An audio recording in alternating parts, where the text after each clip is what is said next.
Welcome to episode 19 of the Be More podcast, and I'm very excited, very fired up to do this episode today. So, this is going to be an add-on episode from last week's episode. Obviously, last week got a little bit feisty, a little bit fiery, and motivational, a bit ranty about the topic of generally getting people to realise that this is one life and we need to spend it being healthy, making good decisions, and doing things that is investing in our health and the way we look and the way we want to feel.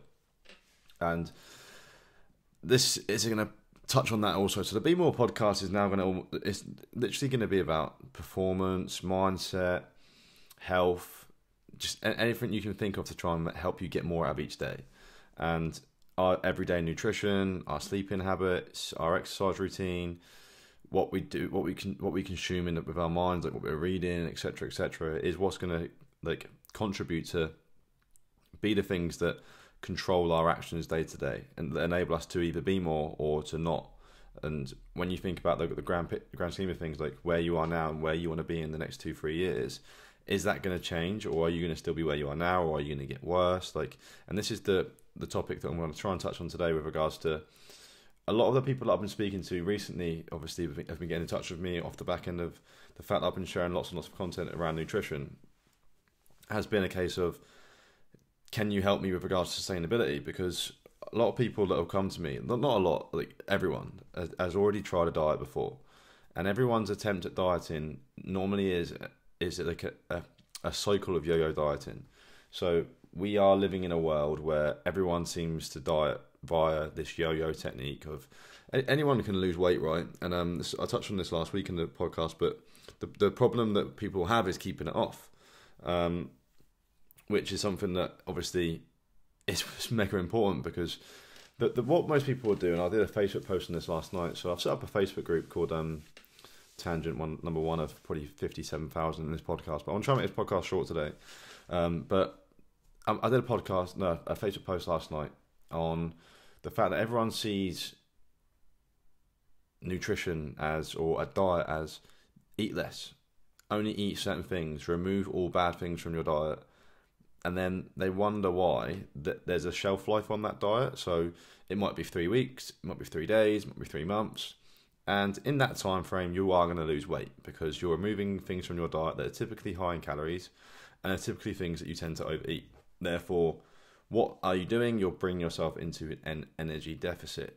And that's what constitutes fat loss, right? And weight loss. It isn't down to the type of food that you eat. It's down to the calories that you're consuming versus the calories that you're expending. So that's what's called your energy balance. So a lot of people have been messaging me off the back end of last week's podcast saying, how many calories should I be eating? Now, the general rule of thumb, it's very difficult to give someone like a number and be like, that's your calorie amount. It's forever changing based on what you do, what your exercise is, and how many calories you're burning, right, would be the dictator of how many calories you should be consuming. But generally speaking, as a general rule of thumb, what I like to do to work out someone's BMR, which is their basal metabolic rate, which is how many calories they'll burn at rest. So for example, if I lay in bed all day, my body weight in kilos times by 24 is going to be my typical BMR, which is my basal metabolic rate. So let's say I weigh 78 kilos, for example. All I'll do is I'll stick my calculator up, which I'm going to do right now in front of you guys. So 78 kilos times 24, that's my BMR, 1872. As a guy, that's what I'll always do. So the body weight in kilos times by 24, that'll give you your BMR. Females, it's the same, but times by 22 rather than 24. And then what you got there is how many calories that person's going to burn at rest. And then you're going to look at that person and dictate what they do for a living, how many times a week they're training, all the things that you can think of that will constitute to how many calories they're expending on a day-to-day basis. Then that's then going to create the additional calories they're burning throughout the day, right? So that they might be the really active person and they go to the gym frequently. Therefore, I'd think to myself, you know what? I'm going to times their calories, their BMR, by about 1.6 if they're typically quite active. So times that by 1.6, that gives me pretty much just under 3,000 calories. Which for me, I know is like my maintenance point of calories if I'm typically doing about 10,000 steps per day, like living my day-to-day lifestyle, right? So training a few clients in the morning, on my computer in the afternoon, Might do some training at some point in the day. Normally train for about 45 minutes. And I'll generally be on my feet the rest of the day because I can't really sit still. Like you can see me now, I'm fidgeting. So I'll normally burn about 3,000 calories a day. Therefore, if I'm in a fat loss phase where I want to get a little bit trimmer, I'll tend to consume about a 10% deficit on that. So a 10% deficit of 3,000 is 300 calories, and that will then be my deficit. So I'll then go into a 2,700 calorie diet, and that's what I'll do. And if it's slow and not seeing results, I'll then make a slight drop on that. So it basically what they'll say, or what is the rule of thumb, is a deficit of 3,500 calories per week will elicit 1 pound of fat loss, which is not always true. But if let's say I do burn 3,000 calories a day, right, and I then consume 2,600, let's say 2,700 calories a day. So that's 300 times 7. That would be 2,100 calorie deficit for the week, wouldn't it? Obviously, this isn't accurate because I'll touch on a second on what might change or whatever. But let's say that's accurate. That would then elicit, technically, according to the rule of thumb, maybe 0.6 pounds of fat loss a week, right? Or 0.7, whatever it might be. Which doesn't sound like a lot. But if you then times that by 20, that's a lot of fat. But then if you also bear in mind, like yes, for example, at the weekend, on Sunday, I did a lot of walking. I did 20,000 steps. I also went to the gym. So my activity levels were higher than normal. Therefore, what am I doing? I'm burning more calories. So it's never always the same. So when someone says, oh, I maintain weight at 3,000 calories, you don't when you go to Ibiza for a week, mate, and you sit on your arsehole for the entire time. Yet you do consume a shit ton of calories, and you wonder why when you come back and you gain a load of weight. Or, for example, you might have a transition where you change jobs, which I've got a client at the moment who's recently changed jobs. So he used to work on the tools, now he's moved into a job where he's in an office. Therefore, what has to happen to his diet? It has to adapt. Because what's happening to his energy expenditure? It's reducing. Not because he's changed in body weight yet, or changed in training program. People are like, oh, I go to the gym 6 times a week, I need to eat loads of calories. It's more determined by your total daily energy expenditure, which is what you do during the day. So like, if you're doing what I'm doing now and just sat at a desk all day, then your need for calories is going to be lower than someone who's on their feet all day, like a personal trainer or someone who works on the tools or someone who just generally is on their feet doing like an engineering job or whatever it might be. So for example, if I've got 2 lads on up with me, and I've had it before, 2 lads who are really good mates, they train together. One of them is a brickie. One of them is a sales guy who works on a computer all day on the phone to people. And yet they expect to be able to follow the same diet. Like, their training program can be similar, but because their goals are very similar, but they want to both lose fat. One's on 400 calories less than the other one, and they're like, why is he on more calories than me? We're on the same program. And I'm like, yes, mate, but you sit on your ass all day, whereas he's grafting. And the calorie difference can be more than 400 as well. It can be up to 1,000. And I think at one point, when I had both them guys on my books, one was on like 1,000 calories more than the other, and he was losing fat faster. But that was more down to compliance because he was sticking to his diet, whereas the other guy wasn't, which could have been down to the fact that his calories were lower and it was difficult for him. But down to several things. It wasn't actually down to that. It was down to stress and stuff. But that's basically what happened. So we're going to also touch on client results today, which obviously I was doing then, testimonials and stories and stuff, because I'm getting to a point now where I was looking through my transformations, and I'm super pleased really. So I've got a client photo shoot coming up on Friday. There's 7 of us going down there for photo shoots, and there's going to be like 7 before and afters afterwards that I can add to my list. And yeah, like I would never ever have imagined when I first started PTing to have the portfolio that I've got now, the results that I've got with people. Like, it's mental. But when I started, it would be a case of, if I can get some results this year, I'll be buzzing. And I could pinpoint people that I think I can get them results. Whereas now, every single person that I work with, I'm 100% confident that if they are compliant, which is down to me as well, I can get them an incredible result. Like, I can literally, I understand all this so much now. I understand the science behind it all. I understand the mindset behind it all. I understand the motivation. I understand the adherence. I understand compliance. I understand what makes someone able to stick to a diet better, what makes someone more motivated to train, what makes someone tick.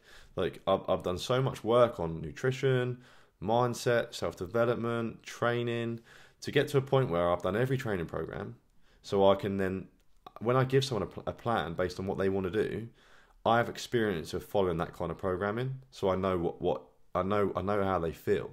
Same with every diet. Like when I first started PTing people, I hadn't followed many diets. Whereas now I've followed all of them. I've done a lot of them, right? So then I can relate, resonate. Like I've gone through eating disorders. Like I've used performance enhancing drugs. Like there isn't a thing that I haven't really done. Um, I've gained quite a bit of weight before. Like not loads of weight, but I've been unhappy with how much fat I was carrying when I did a bulk. I've done all sorts, right? So I've got that. I've got the skin in the game now, and it enables me to then relate to every single person I work with. So a lot of guys that I work with who want to put weight on, I've been there also. Like I can understand where they're at in that sense. I've also worked with lots of clients who are really overweight. Therefore, I can understand their mindset and what makes them motivated and what makes them not. Like it just comes from experience of what I've gone through and what I've worked with clients, and I've worked with like thousands of people now. So that it enables me to then go into every single client that I now take on and be like, I can really fucking help you, and I really want to help you. So the more you tell me about where you're at now, the more I can then get an idea on what's best to do for you, to take you from the position you're in now to the position that you want to be. And this sounds like a crazy sales pitch. Like it's absolutely not. Like I'm just talking about my journey and my story and how when I first started PTing, and I think a lot of PTs are always like this when they get into the industry. It's like when you learn to drive a car, right? Like you don't really learn until you actually start driving one out in the real world. And I think it's the same as a PT. And I feel like I've read a lot of books on the 5-year rule, and I feel like I've got to the point now where after 5 years of a lot of time in the business and doing what I'm doing in experience, I've got to a point now where I'm really pleased with and really happy with where my business is at and where my skill set is at and the value that I can bring to people and the confidence that I have in myself. And that for me is huge. So that I wake up grateful every single day that this is my living, this is my job, and this is what I get to do. And I get to help people, and I get to contribute and bring value to people's like diet, training, well-being, like, and to do a podcast called the Be More podcast, like I could never imagine doing that before. Like when I was going through school or going through college, like to be fair, I was always like a captain at school, the football team or whatever, or when I played football, I was the captain. So I was always inspiring and leading from that sense. But I never thought it'd be like a be more in life. Like, whereas that's where things have led to by accident, really. And I've been like faking it until I've made it. But then along the way, like I've always known the goal that I've wanted to get to. Not as such doing a Be More podcast, but it's just come around to that was part of my branding. Like it was about be more in the gym and be more in the diet, and now it's just led to the be more in general and just make the most out of every single day. And I think this is going to be a massive tangent, but like several things have happened in the last like 18 to 24 months, and even the last few weeks where I feel like I spoke about in the last week's podcast from my granddad not being well. Like it's made me wake up to realise that the value that I can bring to someone now is way more than just getting someone abs, and way more than getting someone in shape. That can do a lot for someone. That can help improve their confidence. It can help them in all sorts of areas of their life, right? And it makes them happy. But at the end of the day, if I can make people healthier and I can make people live longer and I can make people enjoy every day more, then that's something that means way more to me than getting someone a set of abs. But I just want to add as much value and have as much impact. And I want people to look at me and be like, that guy's making an actual difference in people's lives. And I've got a lot of respect for that. Whereas I never imagined myself having that kind of impact before. Ever. Like I've always been quite a shy guy, but like I'm really introverted. Like I am quite shy. Like people are like, oh, Jack's that guy on social media. He's now got a guy walking around with him, filming him all day with a video, with a camera, and it's difficult for me. Like I'm not naturally an extroverted guy who likes all the attention, like who likes the limelight. I'm really not. Like I prefer to be fairly private, but I've realised that in the day and age that we live in order for a business to thrive, especially in the industry that I work in, and in order for me to help with the amount of people that I want to kind of help, I have to be noisy. I have to be out there using the platforms like podcasting, YouTube channels, Facebook videos, Instagram, lives, like Facebook groups. Like I have to lead almost and bring and take the pressure of all the eyes being on me via this or the ears in this podcast. And I definitely wouldn't be in a position to have done this for like 4 or 5, even 3 years ago, because I was learning everything to get me ready for this moment. And I feel like that's what's happened. And yeah, I just want people to realise that I don't know how it's gone from how many calories to this, but people need to understand that. Yeah, I want the yo-yo diet to die. I really want people to not follow these patterns of behavior that leads them to overeating and having bad relationships with food. And I can sit here and say this on a podcast because I've been there and because it fucking sucks. So Facebook reminded me today that it was 2 years ago today that I competed in my first men's physique contest, and I didn't win. I didn't even place. I didn't even get top 5 out of 10. There was 10 of us, I think, or maybe 11 or 12, and I didn't get top 5. And I spent 12 weeks of my life hidden on this very, very strict diet with the goal of trying to win a trophy, because I thought that was going to be the thing that would validate me and would make me go to higher points in the industry and have more validation or whatever, when in reality my potential clients didn't give a fuck if I competed in a competition with a stupid tan and a fancy pair of board shorts or a pair of pants with loads of baby oil on. All they cared about was if I had the ability to help them, one, and two, cared. They want me to care about them. And I've realised that, like, I won't compete again. It was just a challenge that I set myself twice, and ones that I've learned. Like, I wouldn't be here now, I don't think, having this conversation if I didn't go through them, because I wouldn't have gone through the experiences. Like, I might have been here, but I wouldn't be adding as much value as I am, because I learned so much in both of them contest preps and in both of them post-show binges. So both times I binged, both times I gained a lot of weight, and both times it made me feel really shit. And then now I can understand the whole yo-yo diet behaviour patterns that people have. And I could have sat there and be like, look at my results on Instagram, and I did. These were before and after of my diet that's got me in shape. But then I was doing what everyone else was doing, and I was getting to the stage, rather than getting to like a weight or a holiday or a point where the people were like, oh, fuck this, now I'm done, or their motivation drops or whatever.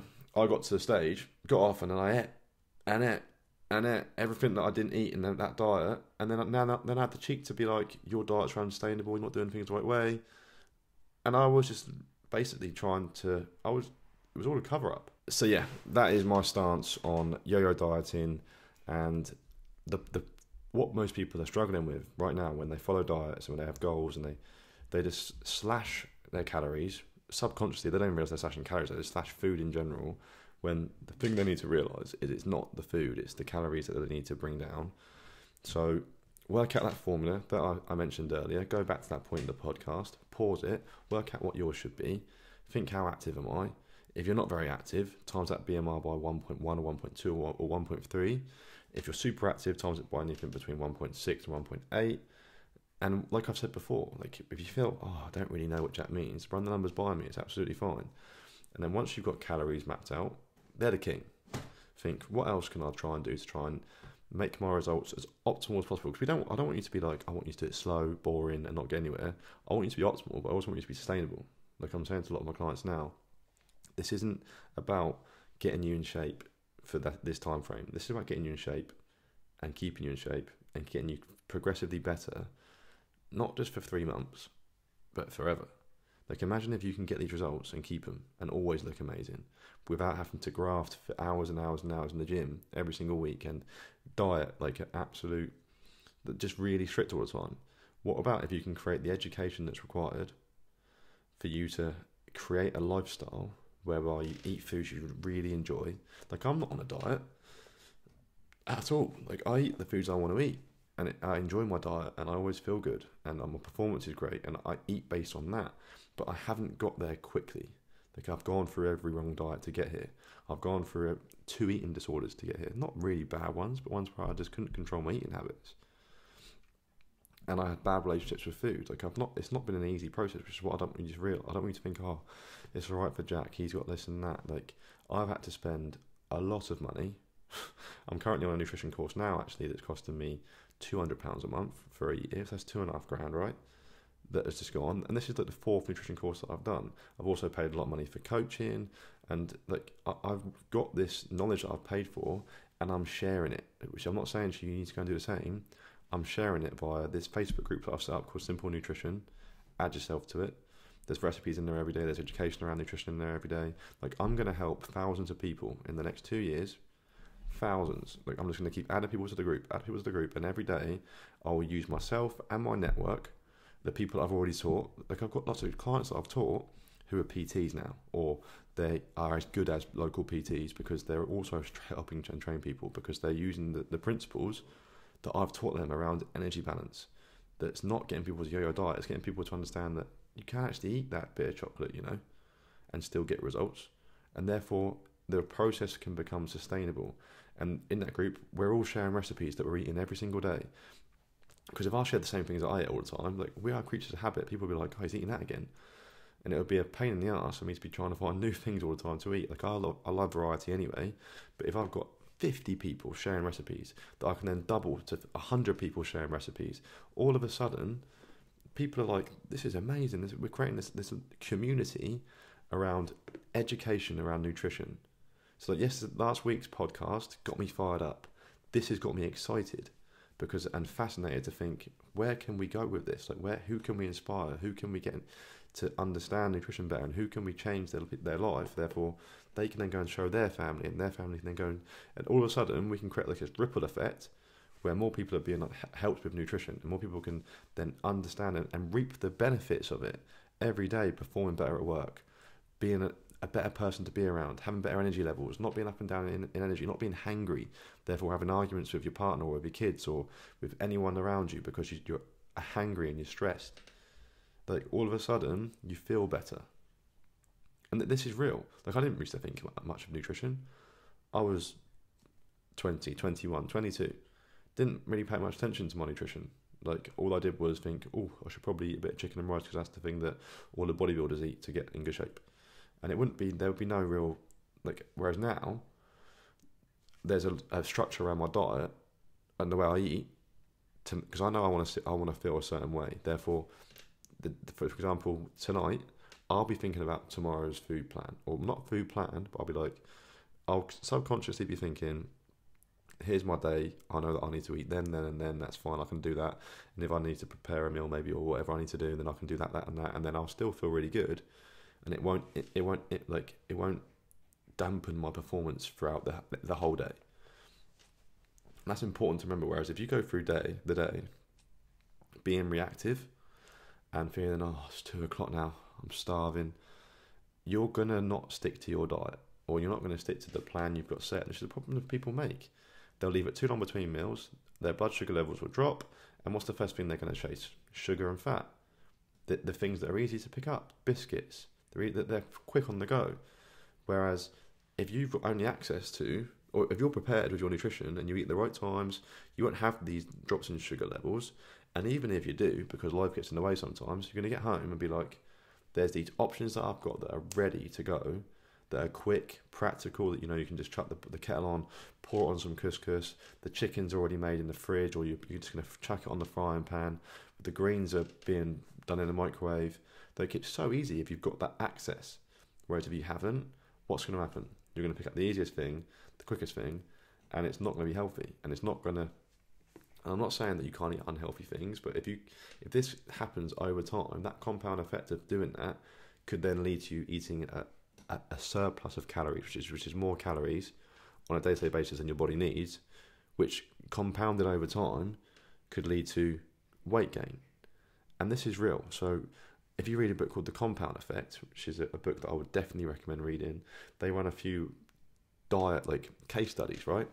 Whereby one guy decided that he was going to start tracking calories, and he was going to basically just hit maintenance calories, like I said earlier. And every now and then he would reduce them a little bit just to try and help him lose a bit of body fat. And over time, over the space of 2 years, this guy lost 32 pounds because he was in a slight deficit for basically 2 years. Lost loads of weight, and then he started inspiring his family that he was feeling better. He got a pay rise, he got promoted at work, he started another kid. He was just smashing life, right? Whereas his best buddy, he took up a new habit, which was he basically built a bar in his back garden. And he was like, yeah, all over this. And all of a sudden he starts drinking every night because he's got his amazing new bar, which is fine. But what happened over 2 years? That compound effect, at first, in 2 months, no difference really. He gained 3 pounds from drinking a bit of wine every night or having a bit of here and there. But over 2 years, from that constant compound effect of having that extra calories from alcohol and having the nibbles that come with it, he gained 2 stone. And in that 2 stone weight gain, his confidence levels dropped. He picked up depression. He wasn't happy at home. His missus wasn't finding him attractive. And this is from a book that I've read, and I was just like, this is fucking real. That your small decisions that you make on a daily basis is what can compound over to give you the big results that you want over the long term, right?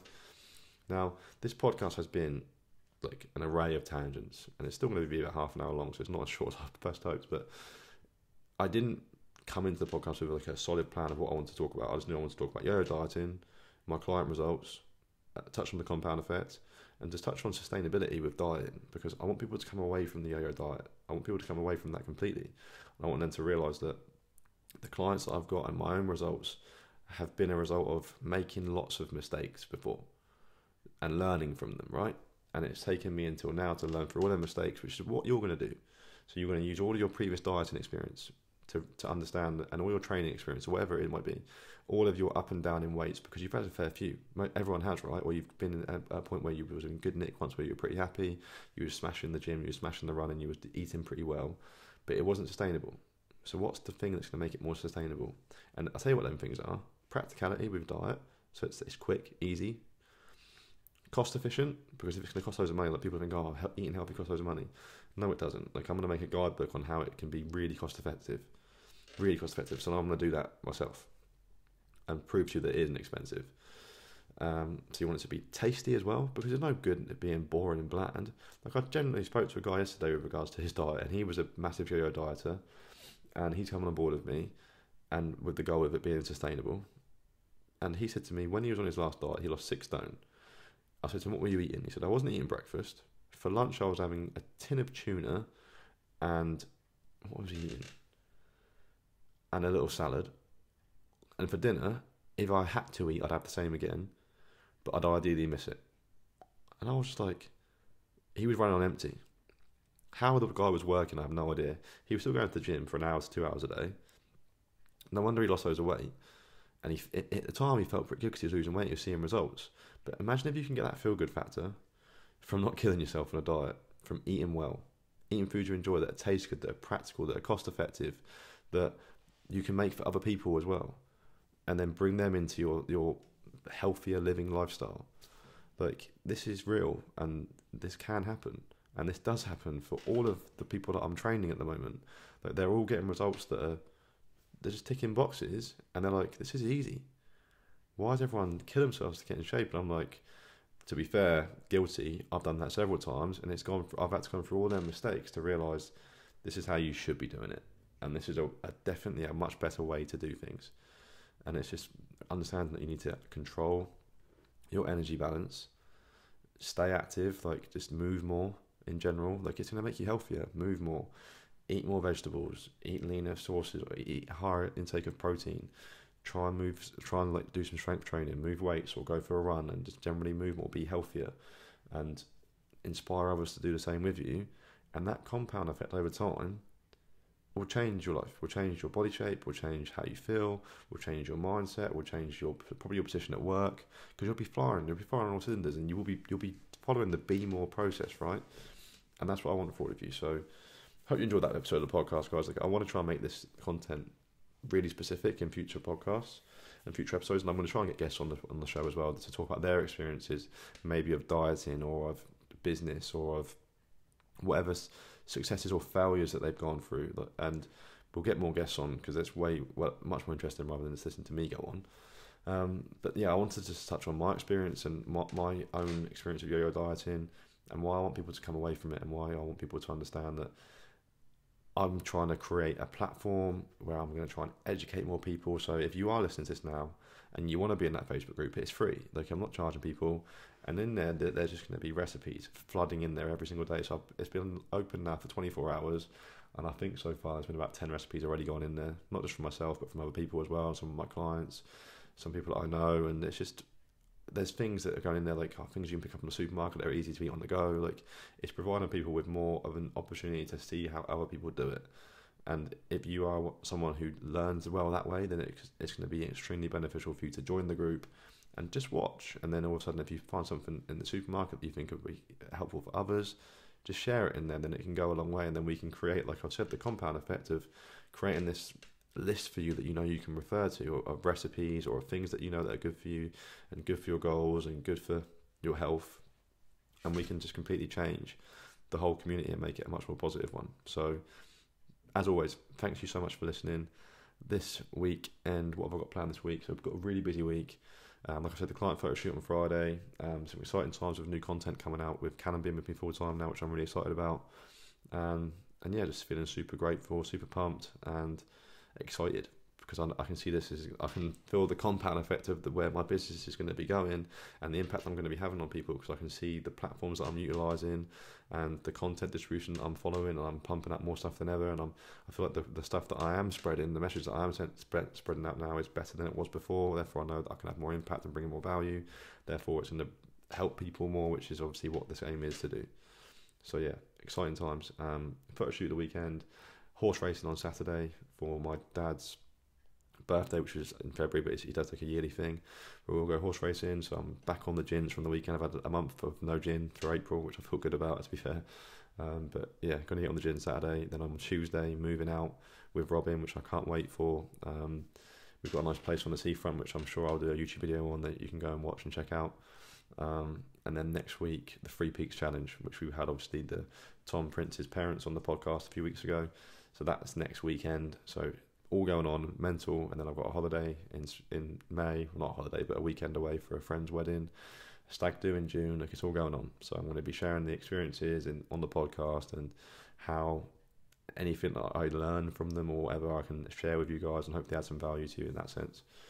So yeah, I'm literally just documenting my life and then trying to hope that something that I might say or do or learn or see or will add value to someone else from the perspective that I share it from. And that's the goal, and to help you to be more. So thanks as always for watching.